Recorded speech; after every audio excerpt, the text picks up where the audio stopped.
Hello everyone, this is Dr. Congratulations and welcome back to my channel. Right, it's been a while, yeah? Today, I want to talk something. I just want to give a little insight about something that I think by now many of us are aware of or have encountered, especially if you've been living in Uganda and you've visited a few hospitals here and there, and more especially even parents who are raising kids. Yeah, and there's something called bacterial infection, common term now, and I hear this from a lot of patients. Even today, I had a patient come in and tell me, "Oh no, I've been treating a bacterial infection," stuff like that. And a lot of you are dealing with this now. It's probably something that we've let go a little too far without addressing, or we've not put a lot of emphasis in dealing with. And so I think it's high time that we opened up conversations about this. All right, now, but before we go any further, you know the drill, guys. Okay, do me a favor, like the video, subscribe to the channel, drop me a comment, and please don't stop there. Go ahead and hit the notification bell. I want you to be informed when I post the next video. All right, now, the bacterial infections, okay, the elephant in the room. Now, what really is a bacterial infection? Of course, many of us know what bacteria are from elementary science in primary school. We were taught about germs and then types of germs and things like that, and bacteria is one of those things just that can cause an infection to a human being, to any animal, to any living thing, for example. Okay, now, bacterial infections. Okay, guys, I want us to get this straight. There are so many possible types of bacterial infections. So many, in fact, that I can't name them all, and some I don't even know about. For example, gonorrhea is a bacterial infection. Typhoid is a bacterial infection. Okay, what is it? TB is a bacterial infection. Cholera is a bacterial infection. All right. So now I want you to think twice about this. When you walk into a hospital and someone tells you we're treating you for a bacterial infection, what then is the bacterial infection? Because this is the thing, intrinsically, the human body has bacteria that is normal to it, especially in the gut. By the gut, I mean the intestines, in the mouth. There's a lot of bacteria which live on your skin, which is normal to you. Now, and as long as it stays where it's supposed to stay, as long as they don't overgrow, that is normal. Now, there's types of bacteria that cause actually infections. Some of those bacteria are bacteria that are actually normal to you, but when they get into the wrong place, they may cause an infection. For example, there's certain types of bacteria that are normal to your skin. When they get into your urinary tract, they will actually cause you a urinary tract infection. Okay? So there's a lot of interplays going on about bacteria, where they are supposed to be or where they are not supposed to be in regard to your body. But for the most part, the human body has a lot of defense mechanisms against infection, and the very first one is your skin. Okay, your skin is sort of like a wall fence that prevents things from accessing the inside of your body. So that when you get a break in your skin, you get a wound, we then get to worry that that is an access point to bacteria. If the wound is not kept clean, okay, then bacteria can access the inside of your body. But by far the most common route that bacteria can access, and I mean by this, I'm limiting myself to bacteria because we're addressing only bacterial infections, but I mean it could be fungal, it could be viral, whatever it is, it could be parasites.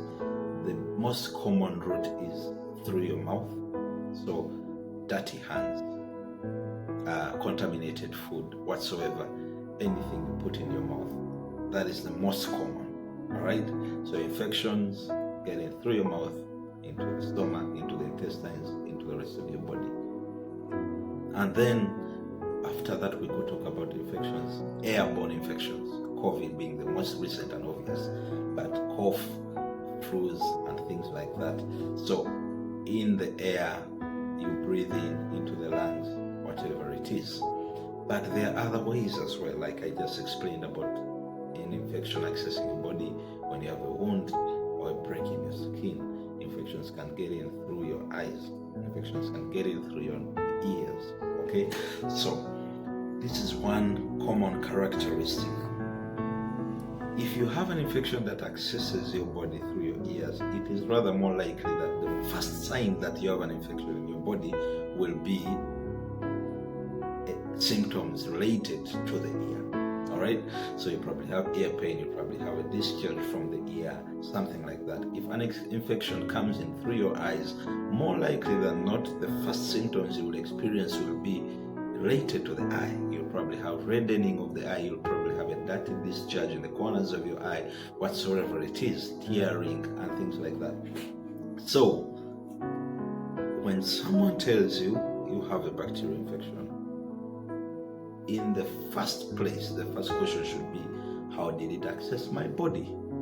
Okay, and that usually is the point where we start looking at. So it is the focus of infection. We call it the focus of infection because, contrary to what many of you think, and when people tell you we're treating a bacterial infection, they say, okay, we have a blood infection, they did a CBC, they found there's an infection, so it's a bacterial infection in the blood.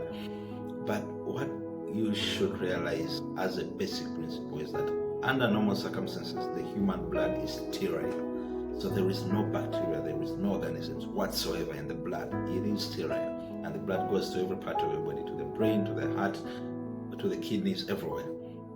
If there should be bacteria in your blood, if that should ever have to happen, that is a very serious thing that should be taken very seriously and should be treated aggressively. Because just imagine you have your blood going all over the body, into the kidneys, into the liver, into the brain, everywhere. Bacteria in blood could literally find its way all over your body, okay?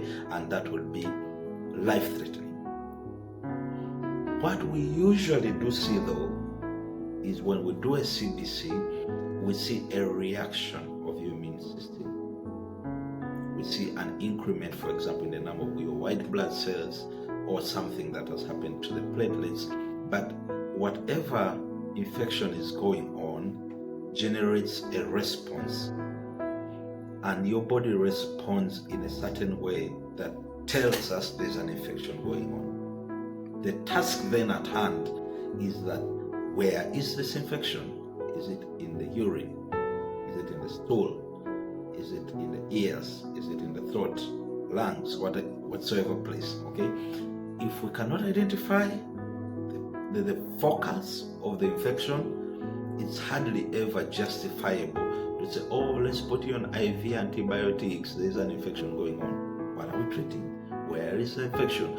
Because current medicine is evidence-based medicine. There must be an evidence representing what we are dealing with. And so if you should find a health worker, if you should have a doctor, and unfortunately in Uganda we have doctors that went to medical school and doctors that did not go to medical school.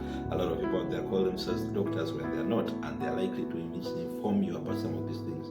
They're likely to misinterpret your laboratory results and tell you things, for example, that you have a bacterial infection. All right? So what should you do? You should gain a better understanding. You should always seek to understand from your health worker what the issue is, and the actual issue, when explained to you, should be able to make sense. Not just a blanket term. There is a bacterial infection. What's the name of that infection? Which part of my body is this infection coming from? And so